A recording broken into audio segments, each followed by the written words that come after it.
Hi guys. Hey, we're in scene 4 of Act 2, and Romeo just went and spoke to the Friar Lawrence and said, "Hey man, you need to marry Juliet and me because we might have made a mistake last night." And the friar agrees to do it, number one, because he doesn't want them to continue living in sin. And number two, because he thinks that this marriage could possibly unify the families and stop the fighting in Verona. But he gives a warning. He says, chill. You get going too fast, you're going to fall on your butt. So it is now a street in Verona. We have Mercutio, Benvolio, hanging out. It's the morning after the party, so now we are in the second day of the play. Remember, Shakespeare's plays take place over the course of 5 calendar days. So it's now the next morning. And if you remember, What about Julius Caesar? yeah, it's 5 days. 5 calendar days. Mm-hmm. They went and waged all those wars and. Well, no, I mean that's actually a 6 act play. So plays that are 5 acts are 5 calendar days. Sidetrack. Sorry, he gets off on a tangent sometimes. If you remember, Juliet said she was going to send someone at 9 o'clock the next morning to find out Romeo's intentions. So all of these things are, you need to remember them all. So Mercutio, Benvolio. Where the devil should this Romeo be? Came he not home tonight? Not to his father's. I spoke with his man. Why, that same pale, hard-hearted wench, that Rosaline, torments him so that he will sure run mad. Tybalt, the kinsman of old Capulet, hath sent a letter to his father's house. A challenge on my life?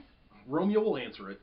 Any man that can write may answer a letter. Nay, he will answer the letter's master how he dares being dared. Alas, poor Romeo. He is already dead, stabbed with a white wench's black eye, run through the ear with the love song, the very pin of his heart cleft with the blind bow boy's butt shaft. And he is a man to encounter Tybalt? Why, what is Tybalt? More than a prince of cats. Oh, he's the courageous captain of compliments. He fights, as you sing prick song, keeps time, distance, and proportion. He rests his men in rest. 1, 2, and then the third in your bosom, the very butcher of a silk button, a duelist, a gentleman of the very first house, of the first and second cause. Ah, the amore passato, the punto reverso, the eye. Oh, what? The pox of such antic lip-sing, affecting phantasms, these new tuners of accents, by Jesu, a very good blade, a very tall man, a very good whore. Why, is not this a lamentable thing, grandsire, that we should be thus afflicted with these strange flies, these fashion mongers, these, pardon me, who stand so much on the new form that they cannot sit at ease on the old bench? Oh, their bones, their bones! Here comes Romeo. Here comes Romeo. All right, let's talk about that for a second. So we have some other things lingering in the air, too. So what does Benvolio tell us plot-wise that's just come up? Romeo didn't come home last night. And what came to their house? A letter from Tybalt. And because he got his feelings hurt at the party last night. yeah, I remember Tybalt said, okay, Lord Capulet, I will not fight Romeo here. And this is some of Mercutio's funnier lines. He is, I told you before, boys like talking about girls and making fun of each other. There's nothing better than making fun of your enemy. So Mercutio is tearing him up. Oh, he's a great swordsman and he's awesome. Tearing Tybalt up. Tearing Tybalt up. Right. Yeah. Well, before he gets to that, though, Mercutio says, I'll answer it. I'll answer the challenge to the duel. And Benvolio's like, no, the person who's challenged has to. And Mercutio's like, he's so in love and he's become such a wussy over this whole thing with Rosaline, and he's going to fight Tybalt. And actually, one of the things, he is making fun of Tybalt. He's like, the punta, reverso, la, la, la. But he's also acknowledging that Tybalt's a really good swordsman. And that he fights old style. Like, he's not like these new young people that are all like, look at this new way of fighting. He's like, he can sit there and wait for you while you do your like, ha, ha, and he'll stab you right in the chest. I've always said, I might not be right, that the toughest people in town in this order are Mercutio, Romeo, Tybalt, Benvolio. But I might be wrong. That's I think the order is, because Mercutio can definitely tell Romeo what to do, and Romeo's a tough fighter, and he used to be. They used to fight together all the time, and now his buddy's not there to fight with him anymore, and he's furious. Right. I think Mercutio is such a good fighter because he like doesn't care. He's crazy. He's the kind that'll like do all sorts of stuff to try to get you get hurt or win the fight. Um, yeah, I think these are the four toughest guys in Verona for sure. And right, Mercutio's all upset. I mean, I guess you guys can probably identify it. You know, like your best friend starts dating somebody and then you don't see him again, and you're like, ugh, where did my person go? He's whipped, whatever. And that's kind of where Mercutio's at right now. He's like, he didn't even come home last night. Oh my gosh, he is such a loser. All he's doing is thinking about this girl. So Romeo comes in, and Mercutio is continuing along with his jabbing towards Romeo. So Benvolio says again, Here comes Romeo, here comes Romeo. without his roe like a dried herring. O flesh, flesh, how art thou fishified? Now is he for the numbers that Petrarch flowed in. Laura to his lady was a kitchen wench. Mary she had a better love to berhyme her. Dido a dowdy, Cleopatra a gypsy, Helen and Hero, Hildings and harlots. Thisbe a grey eye or so, but not to the purpose. Senor Romeo, bonjour! There's a French salutation to your French slop. You gave us the counterfeit fairly last night. Good morrow to you both. What counterfeit did I give you? The slip, sir, the slip. Can you not conceive? Pardon, good Mercutio, my business was great, and in such a case as mine, a man may strain courtesy. That's as much to say, such as a case as yours constrains a man to bow in the hams. Meaning to curtsy? Thou hast most kindly hit it. A most courteous exposition. Nay, I am the very pink of courtesy. Pink for flower? Right. Why then is my pump well flowered? Sure wit.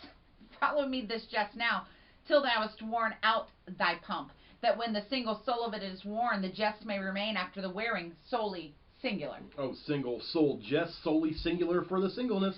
Come between us, good Benvolio, my wits faints. Swits and spurs, or I'll cry a match.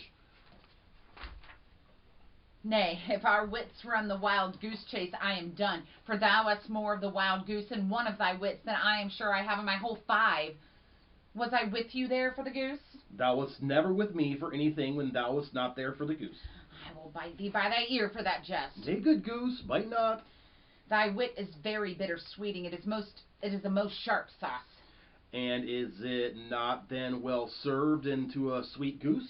Oh, here's a wit of Cheveril that stretches from an inch narrow to an ell broad. I stretch it out for the word broad, which added to the goose proves thee far and wide a broad goose. Why, is not this better now than groaning for love? Now art thou sociable, now art thou Romeo, now art thou what thou art, by art as well as by nature. For this drivelling love is like a great natural that runs lolling up and down to hide his bauble in a hole. Stop there, stop there. Thou desirest me to stop in my tail against the hair? Thou wouldst else have made thy tail large. Oh, thou art deceived. I would have made it short, for I was come to the whole depth of my tail in men indeed to occupy the argument no longer. Here's goodly gear. Hold on. We're going to talk about that whole thing, because, like, we could just read that and think that you're going to get some of it, but there's a lot of stuff a lot of words and references that you're probably not familiar with. So, when Romeo comes in, Mercutio says he's without his roe like a dried herring. Roe or fish eggs. He's implying that Romeo has had sex. He has let go of his little zygotes and they're swimming all around somewhere else. And he says that Romeo's fishified, and there's a lot of crude reference there that we won't go into.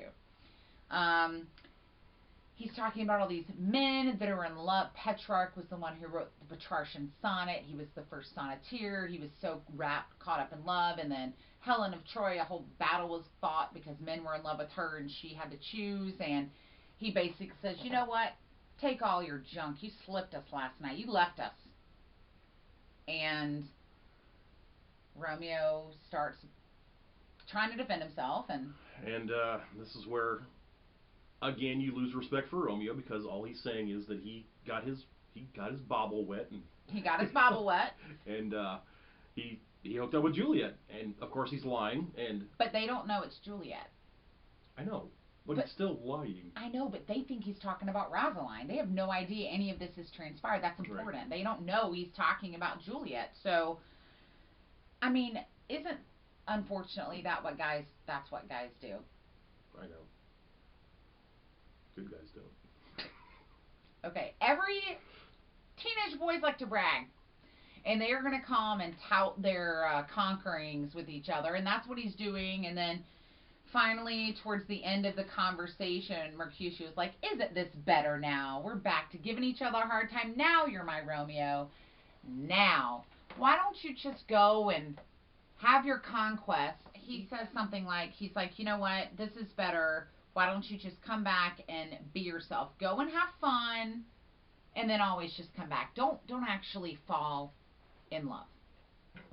Because if you fall in love, you end up being this wussy of a guy that's no fun to be around. You forget about your friends. Let's just have a good time. And we're going to pick up on line 91, in my book anyway. Romeo says... He says, here's goodly gear. The nurse shows up. A sail, a sail! Two, a shirt and a smock. Peter! Peter! So then I switch over to Mercutio. Anon. Okay. Oh, yeah. My fan, Peter. Good Peter to hide her face, for her fan's the fairer face. God ye good morrow, gentlemen. God ye good den, fair gentlewoman. Is it good den? 'Tis no less, I tell you, for the bawdy hand of the dial is now upon the prick of noon. Out upon you, what a man are you? One gentlewoman that God hath made himself to mar. By my troth, it is well said, for himself to mar. Quoth the gentleman, can any of you tell me where I might find young Romeo? I could tell you, but young Romeo will be older when you have found him than he was when you sought him. I am the youngest of that name, for fault of a worse. You say well. Yea, is the worse well, very well took, in faith, wisely. If you be he, sir, I desire some confidence with you. She will indict him to some supper. Abad, so ho! What hast thou found? No hare, sir, unless a hare, sir, in a Lenten pie that is something stale and hoar ere it be spent. An old hare whore is very good meat and Lent, but a hare that is whore is too much for a score when a horse ear is spent. Romeo, will you come to your father's? We'll to dinner thither. I will follow you. Farewell, ancient lady, farewell, lady. So the nurse comes in, and Romeo even says a sail, and he's implying that she's what there? Fat. Like, Romeo, he's so instantly drawn into this, like, crude boy behavior. He's talking about hooking up with a girl last night, and here comes this woman, and she's big, and he's calling her fat, and Mercutio's like, 2, not just one sail, but 2. She is huge. And the nurse is, why is she coming? To see what Romeo's plan is for the wedding. And he doesn't make the connection that she's there for that at first, so he's going along with just being rude. There's some confusion about what time it is, and then Mercutio is like, he makes a penis joke. It's just bad. Altogether bad. It's the morning after a party. And she says, I desire some confidence with you. And Benvolio's like, she's going to ask him out on a date.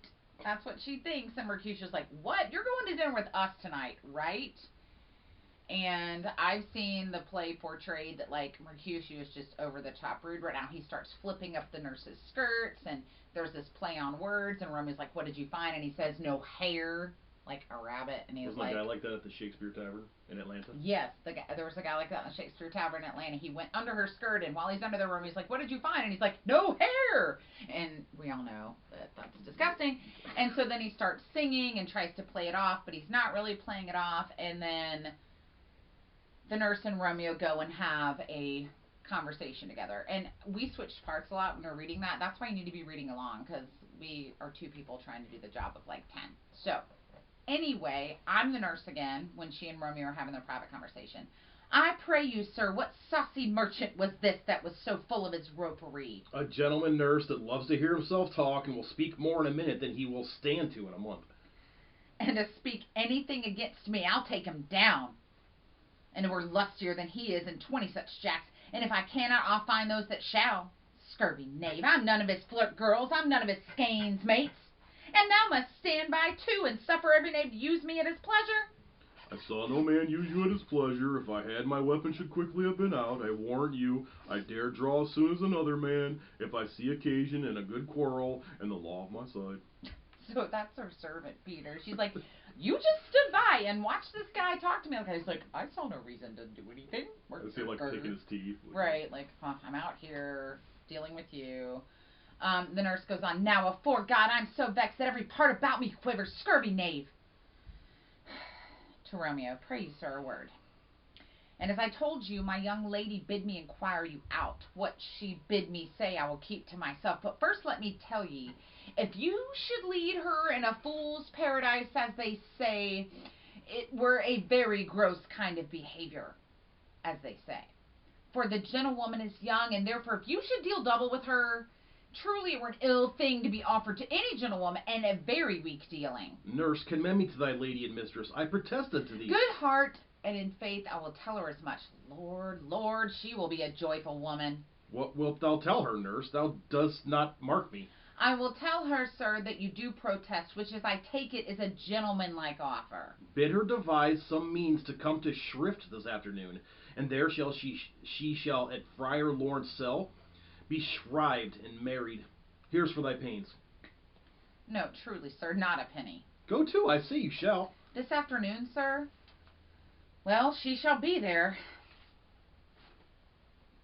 And stay, good nurse, behind the abbey wall. Within this hour my man shall be with thee, and bring thee cords made like a tackled stair, which to the high topgallant of my joy must be my convoy in the secret night. Farewell, be trusty, now quit thy pains. Farewell, commend me to thy mistress. Now God in heaven bless thee. Hark you, sir. What sayest thou, my dear nurse? Is your man secret? Did you never hear say two may keep counsel, putting one away? Warrant thee, my man's as true as steel. Well, sir, my mistress is the sweetest lady, Lord, Lord. When 'twas a little prating thing, oh, there was a nobleman in town, one Paris that would fain lay knife aboard, but she, good soul, had his leave to see a toad, a very toad, to see him. I anger her sometimes and tell her that Paris is the properer man, but I'll warrant you, when I say so, she looks as pale as any clout in the versal world. Doth not Rosemary and Romeo both begin with the letter? Aye, nurse, what of that? Both with the nar. Ah, mocker, that's the dog name. Ours for the... No, I know it begins with some other letter. She shall have the prettiest sententiousness of it. Of you and Rosemary, that it would do you good to hear it. Commend me to thy lady. Hi, 1,000 times. Peter! Anon. So, going back to, she basically says, if you're not doing this for the right reasons, you need to make sure that you let it go now. She says, I'll say that you acted like you were reluctant to do this, so it seems more proper. And they're going to get married this afternoon. 12 hours. Less than 24 hours after they met. That's when they're getting married. So there's some important things to note right now. Who knows about this plan? The friar, the nurse, Romeo and Juliet. And Balthazar. People always forget him. Balthazar. Because Balthazar is And Peter, apparently. And Peter. Well, he's standing off to the side. We don't know. It does say when they start talking, they're by themselves, I think. But I always forget that Balthazar knows. He's just, Romeo's like Peter. You know, he's his like little errand boy. And Balthazar's going to bring a rope ladder so that Romeo can climb up to her bedroom. It was pretty hard last night. Pretty hard to get over the fence last night. Pretty hard, yeah. He's like, I'm not doing that again. Loves light wings, might now only overperch these walls again. So the whole part of it, she's like, Romeo begins with the letter R. She's not smart. But yeah, but she is. But Shakespeare's smart. The nurse isn't. She's talking about, R. The letter R for Romeo sounds a lot like arse. Starts with the same letter. Like she may be implying that she thinks Romeo is kind of being a jerk right now. Also, rosemary, that whole deal about that. Rosemary is one of the main herbs they use to cover the stench of death. And she's like, Romeo and Rosemary start with the same letter. And so she's not smart, and she's just saying things right now. But Shakespeare's trying to foreshadow the fact that, like, this is the beginning of their deaths. And that... Wasn't Rosemary the name of the nurse's daughter? No, Sarah? Yeah. Or Anna? I don't remember. So that's it. The plans are set. Wait, you said Mercutio and Benvolio know about the plan. They do not. I didn't say that. Yeah, you did. I said, who knows about the plan? Did you? No. Oh. Sorry. Like I said, we're tired. So Benvolio and Mercutio don't know. He doesn't have a chance to tell them, so they still assume that he's been with Rosaline. They don't even know that Romeo and Juliet are getting married, even talking to each other. So that's important. That the only people that know are the friar. You said this: the friar, the nurse, Romeo, Juliet, and Balthazar. See, kids, you shouldn't argue. You should let them come to the conclusion at the end. Never mind. Cut it out.